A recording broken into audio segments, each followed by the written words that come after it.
Well, let's just begin. Hello, everyone. Welcome to Concordia University's Forest Space. Thank you for joining us. It's the next installment in our ongoing series that takes a closer look behind closed doors into spaces you might not know about here at Concordia. Today, Forest Space takes a closer look at a range of projects happening at the Loyola campus. Particularly the trees project, but I think there's more to it than that today. So thank you for everyone who's joining us. But to help situate you, we are streaming to YouTube. We are live from Forest Space here. We also are live from Loyola campus, and we are all located, on unceded Indigenous lands in Tiohtià:ke, Montreal.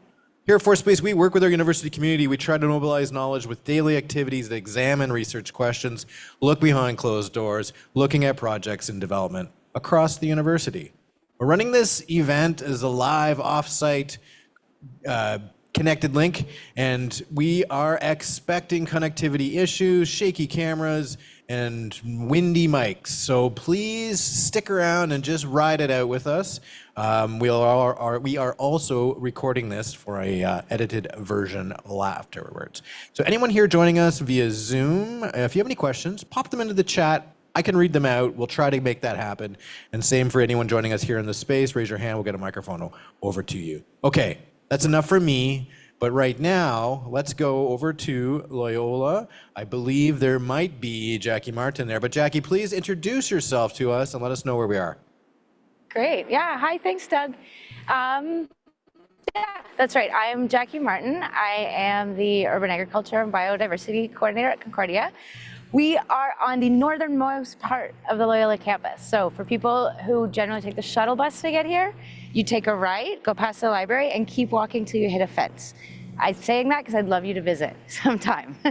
And now, the first thing I want to show you is our first plantation with Sauverdi.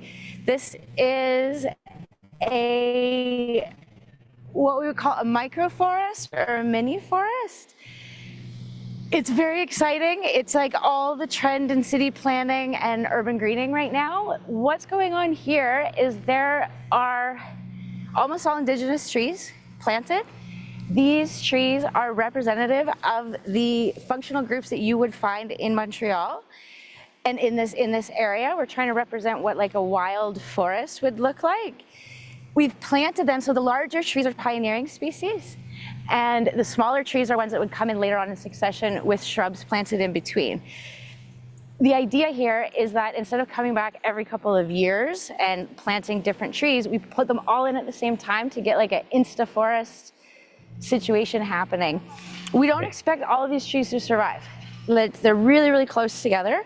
We're gonna stop cutting the grass. We're gonna let this area get kind of wild and do some like interpretive paths and walks in this space. When the trees fall and die, the trees will fall and die and decompose in the area. And so we're creating habitat. We're inviting the birds. We're trying to make a little mini forest on campus for people to interact with. That's fantastic. And the pattern, the way that these trees are planted, what is happening there? Jackie, I'm not sure if you can hear me quite. I can hear you, yeah. So the direction, like this way is south. So what we've done is we've tried to kind of organize it in such a way that the more sun-loving trees are further to the side, but then like, yeah, if you can see like here, like this guy, this one's pretty unique. This is a tulip tree. It's not native to Quebec, but it's native to Ontario right next door, and I don't think it knows where the border begins and ends. But this would be a pioneer species, so that's why this one is so much bigger than, say, this one right beside it, which would come in, it's just I believe that's an ash, it would come in a little bit later. So that's sort of the pattern of what's going on with these trees. Okay. Yeah. And we've also kind of taken the neighbors into consideration.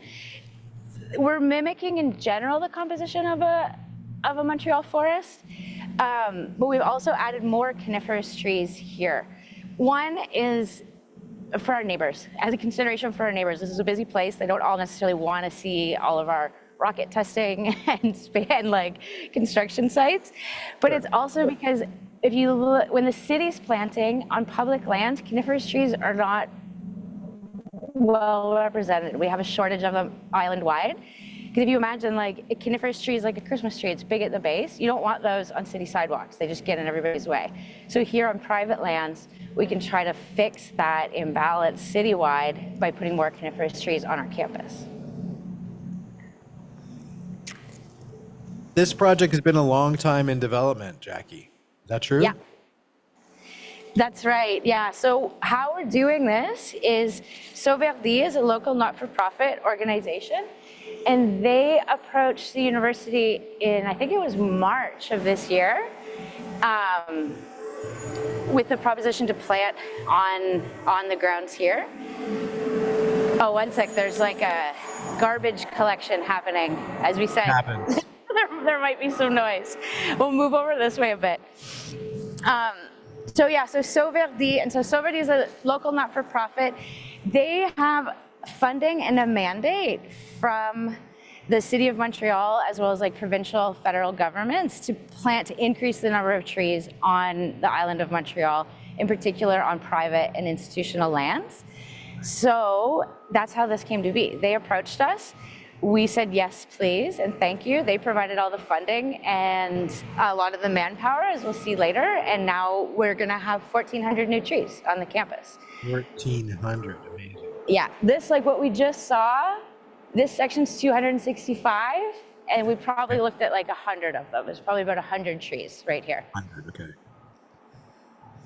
And Doug, I can tell you, we're not just here to look at the trees. I don't know if you can see what's going on behind us. Yes, I suspect, although I do not know, that there are some other things to see. Okay. So I'm gonna pass the mic to you. Okay. Thank you. Pass it to Yeah, Anne-Marie. and then if you want to introduce yourself. Sound good. There? Oh, Hello. here. Hi. I can Hi, hear. We so- can hear you here at Force-Space. Would you be able to introduce yourself and what the project Can you hear you're me? working on? Okay. Yeah? Perfect. Hi, so I'm Ana Morales, and I work at Environment Canada, but we collaborate closely with here with Concordia University at Loyola campus. So basically, I work with Barbara Fry. We study urban songbirds. So we study how songbirds are using urban green spaces in Montreal specifically. So like 2 months ago, for one of our projects, we put radio tags on birds, and we tracked their migration down south and also their migration and their movements in the city of Montreal. So 2 months ago, we installed a big telemetry tower, an automated telemetry tower. That's part of the Modus wildlife tracking system. So basically what it does, it's a set of antennas with a receiver. And basically, if a tagged bird from another project or one of our project flies within the range of that antenna, basically it gets picked up and the data gets sent to us, and we know that that bird migrated through Loyola campus, for example. So yeah, we installed it up there. I don't know if you can see it. It's running perfectly, and we have several projects going on throughout the year with Barbara. We put little tags on several small warbler species, and one of the projects is with northern cardinals with Anne-Marie, which she will talk about. I have it here. Absolutely. Hi. Hi. My project. Hey everyone. So yeah, I'm basically a master's student at McGill University, and we've collaborated really closely with Concordia, specifically the Loyola campus, as Anna mentioned, to bring a Modus tower here. And my project basically aims to better understand how northern cardinals are using urban green spaces throughout the whole winter. So we're basically putting little tags on cardinals and releasing them in the neighborhood. And so yeah, I just go out with my antenna and I'm able to track them and get some GPS data on them. And this is usually... It's actually one of the little tags that go on. That's the tag. Yeah, that's the tag. It's actually one of the bigger ones for cardinals. It's sort of like a backpack, basically. So they have them, they have those backpacks with them, and that allows us to basically track their movements. And that tower is super useful because it's continuously collecting data. It allows us to have an idea of which individuals are still in the sector. Yeah. And the tower will pick up any animals that have been tagged by other projects also, not just your own, or? Yeah, exactly. So it's a very large network. Some people are putting tags on birds to study, as Anna mentioned, like really long range migration. Some other projects like mine are looking at smaller scale movements, but MODIS tags can be put on really small organisms.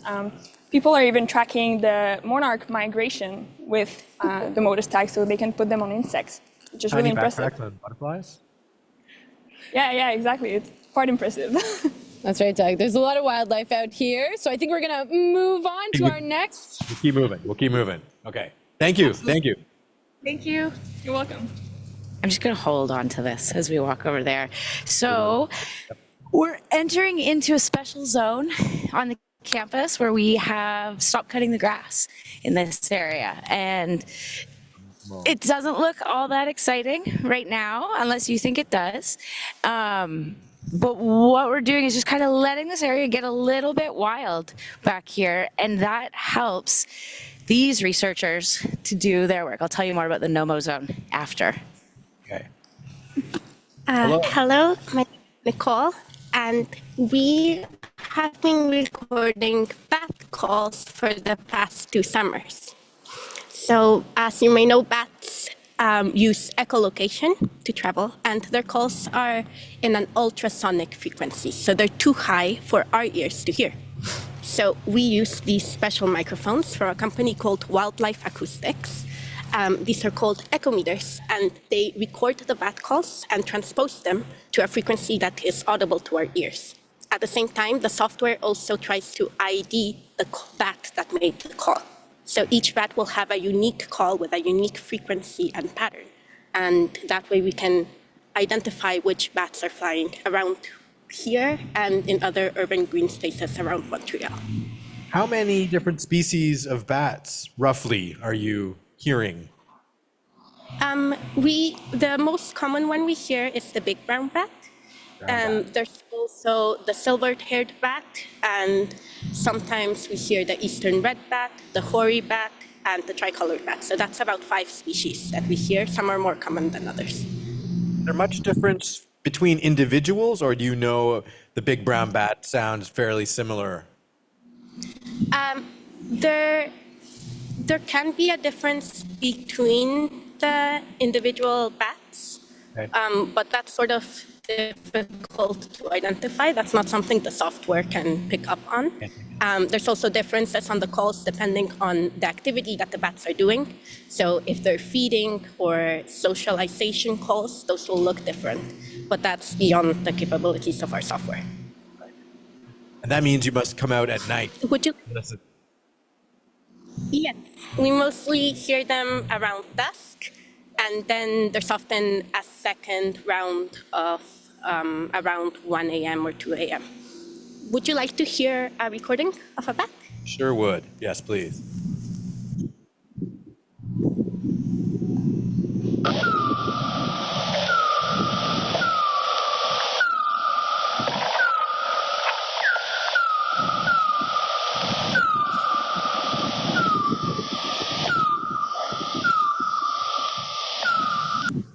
So that's one of the recordings that we took using this microphone. And that call has been slowed down 10 times slower than what it is in real life, so that it's easier for us to hear the individual calls, and it's been transposed to a lower frequency so that we can actually hear it with our ears. And what bat call was that? Which bat was that? Oh. That was a silver-haired bat. Silver-haired bat. Okay. Thank you. You want a demo? I don't know. We could talk about bats for longer. I'd happy to, but we're moving on. That's it. Yeah, we're moving on. We got lots of wildlife out here to cover. I'll let Ashley introduce herself, but we're going to look at some bug sampling techniques. Put it on you so you can move around. Hello, my name is Ashley. I'm another science student helping out in various research projects. I'm going to demo a sampling technique using a sweep net, and also we have our handy dandy net box afterwards. So we'll go, usually this is done in taller grass. You're looking for insects that like to live in the grass. So this summer there was a focus on grasshoppers and little creatures that are found in more meadowy type areas. So really, it's called the sweep net. As you'll see, you go and you do pretty quick low to the ground motions like this. Usually the protocol involves a certain number of sweeps that you do at each spot. And then using, I'll get closer, you take whatever was trapped in the net. There's nothing here right now, but it's really neat because it netted, so you won't be killing what you're trapping, but you also have a clear pane that allows you to easily or more easily identify what you just caught. That's pretty much it.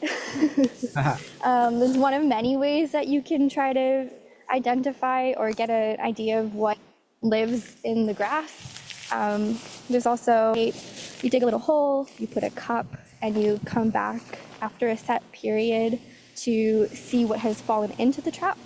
And what sort of things are you guys studying with bugs? Just what kinds are around, or? Yeah, so specifically one project that was looking at a huge variety of species with similar no-mow conditions, was looking for both butterflies, grasshoppers, spiders. I believe the criteria expanded since the last time I helped, as well as, so one technique that I did forget about was what are called pollard walks, where you very simply walk a set distance at a very slow pace, and you're looking around you to try to quickly count and identify the different butterflies that are around. Last summer, we've also used it for bees as well, but the standard is butterflies.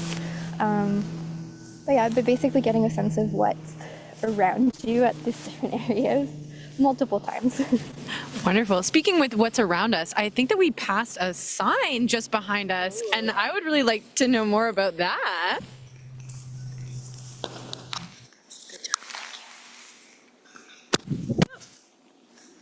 No problem. Microphone down. Sorry if that was loud in the space. Jackie, do you want to tell us what this is about? Seeing a biodiversity monitoring site. What is That's this? exactly what it is. Yes, this is a biodiversity monitoring site. So up here in the tree, this is another wildlife acoustics device. It's a bioacoustic, so it's got two microphones on the side. And what it's been doing all season is recording 10 seconds every minute for an hour before dawn and 2 hours after dawn, an hour before dusk and 2 hours and 1 hour after dusk. And it's recording similar to what the other people showed you with the bats. This is collecting bird songs. So what we're learning with this is going to collect these like times when they're singing a lot, and we'll get an idea of the abundance and the diversity of birds that are in this area. Is the device doesn't identify the birds, Jackie, or that's done after, or how does that work? That's done after. Yeah, I wish I could like connect to this and see exactly what was here this morning, but no. So what it's doing is it's capturing all the information onto a little SD card, and then we take the SD card and run it through a software, which will then tell us the species of the birds. And all of this must be increasing what you're finding in terms of bats, bugs, birds, through some of the different actions, no mowing, adding of trees, no? That's exactly what we're hoping. And so like that's really the reason why we're doing all of these things at the same time, is like we're starting to monitor at the same time as we're implementing no mow zones and planting all these trees, so that we want to know, like we're planting trees and not cutting the grass because we want more birds, bats, bugs, butterflies to come. But if we don't monitor it, how will we know? So like a baseline. Year one, yeah, 0 1, year zero, year zero. Right, year zero. Yeah. And Have there been any new growth or there changes has, since good the NOMA? question. Yeah. So, yeah, back here, like I said, right now, I think it's nice, but it's not that interesting. I come through here all of the time, like to monitor for any invasive species or any like potentially noxious species that could hurt anyone. I haven't found any, and I haven't found anything like problematic in here. And what I have found is like each month there's sort of a dominant species that comes up. Maybe it's dandelions in the early spring, or it was asters like about a month ago. But one of the most exciting things I found were these guys. Oh, hello there. Yeah. Yeah, What yeah, do we they have are here, kind of Jackie? beastly. Oh, whoops, watch out. I see what it looks like. It loaves I of just sent sourdough a whole sea of spores towards you. So these are giant puffball mushrooms is what they are. I have been around this campus for close to 20 years now and haven't seen any puffball mushrooms ever on the campus until we started this zone back here. These guys are like, they're called puffballs because you see, like those are their spores. They puff up and they send spores up. When they're younger and firmer, they're actually a really good source of food, forest food. Like you can kind of cut them and fry them up like a steak. Not now, not once they've gone to like, once they've started to throw their spores, but yeah, this was a really cool thing to find in the NOMO zone.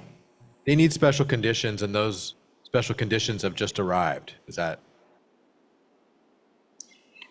Like if we were cutting the grass, like mushrooms generally are going to need humidity, right? And so if we're cutting the grass, we're keeping everything really short and there's no humidity being trapped close to the soil. So I think my guess is that by allowing all this vegetation to grow up, we left the conditions with enough humidity now. That makes sense. Yeah. Yeah. And so, yeah, this is our test. We started back here. We stopped cutting the grass around the 1st of July this year. Was there any preparation in order to stop cutting grass? Did you need to do anything, or you just stop? Just a lot of conversations, really. Right. Because a lot of conversations, but otherwise you just stop cutting the grass. Yeah. Okay. Yeah.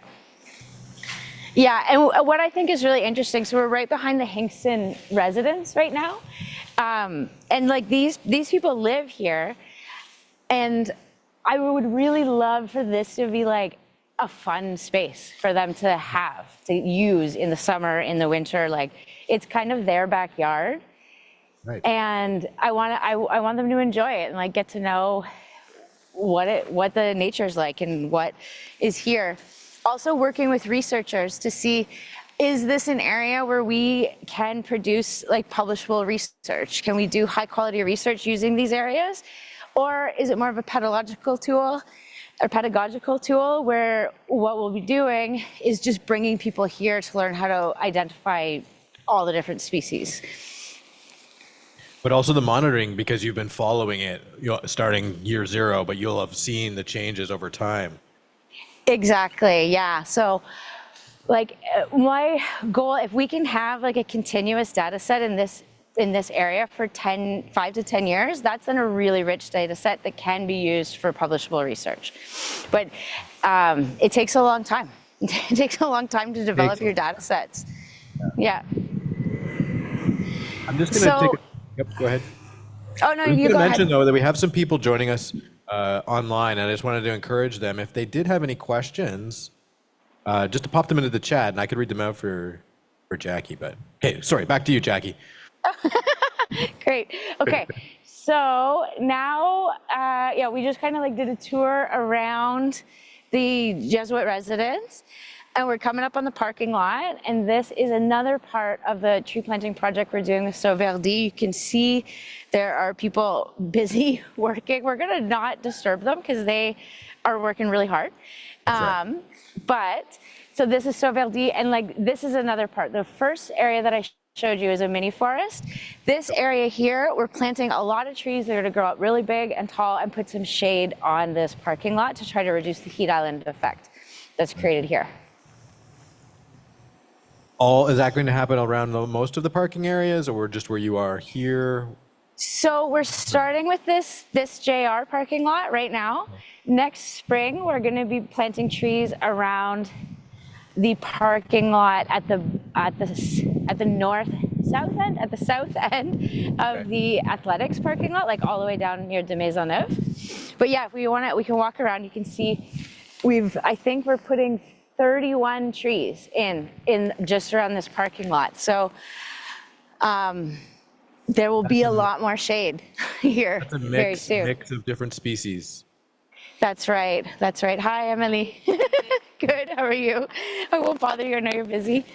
But yeah, so like this, like you can see, like Emily's planting this here. In this area, we put in a lot of larger trees.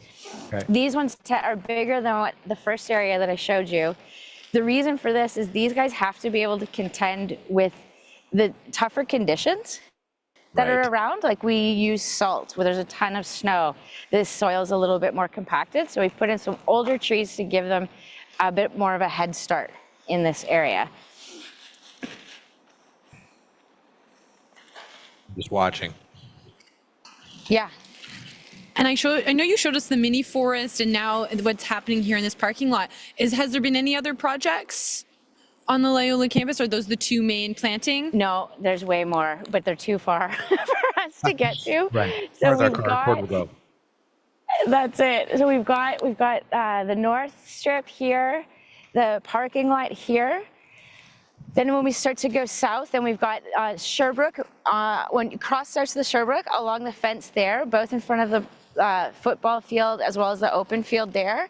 You go all the way to the back at where de Maisonneuve meets our campus on that slope. We put 900 trees. You can imagine there's 900 trees on a really steep slope right there. It looks completely different. Wow. And then the one that we're going to do last might actually be the most exciting one. It's going to go at Sherbrooke and Belmore, right near the library. And this one is a collaboration between our three of our researchers, Emma Deplan, Carly Zeder, and Daya Salvadanian, with Sauverdi. So we're putting two plots side by side. They're both going to have 150 trees in them. And we're going to have the exact same species, but we're going to change up the size of the trees in each one, as well as what we use to mulch on the bottom, to try and get some good data on these mini forests, because the mini forests are popular right now. Like Montreal really likes them, cities like them. I have a question, yeah. Jackie, that came from Karen, who's joining us. And she is asking, is there any effort to compare this new mini forest with the microforêt that is just being started at Terry Fox Park? And just mentioning that it would be great to monitor carbon in each planting from day one or month one to compare and contrast. What do you think about that? Absolutely, yeah. So same Carly Zeder and Emma Deplan are both involved in both of those researchers. And what we're trying to do is harmonize the data that's collected in our mini forest with other team of researchers working on mini forests that they put in. So that's the stage we're at right now, is like harmonizing to make sure that we're all taking the same measurements, using the same type of equipment, so that we create a large data set. Compare it. Yeah, thanks, Karen. Great question. I'm just listening to the sound of shovels here in the space. You can see it. And I have one question, Jackie, just that we're downtown, obviously, here at Forest Space, and just wonder if there's any, maybe not now, but future plans to do any type of micro forest projects related to that in the downtown campus. I would love that, absolutely. Okay. We're gonna look at it. That's, so when Sauverdi first approached us, we looked at both campuses at the same time, then realized that was overwhelming, and so scaled it back to start with Loyola, but we are going to be looking at the downtown campus over the winter to see if there's potential for any similar plantings downtown. I'm not holding my breath, but I think we can do something. I think there's possibility. Yeah. Okay, we'll check in on that one. Yeah. Yeah. So, yeah, this is it. This has been amazing. Thank you so much, Jackie, for touring us and connecting us with these other projects. Obviously, we were going to have to check in again, Great. maybe in the spring or something, and see what's happening. But we'll say goodbye to you from ForSpace anyhow. Okay. Thank you one more time. I just want to let everyone else here know that we'll be closing up the Zoom and the live stream, but this does remain available on our YouTube channel, so you could revisit it there. And hope to join us for our next closer look coming up soon. Watch our channel. Thank you. Bye, Jackie. Bye. Thanks, Birdie. Thanks, Isa. Thanks, everyone.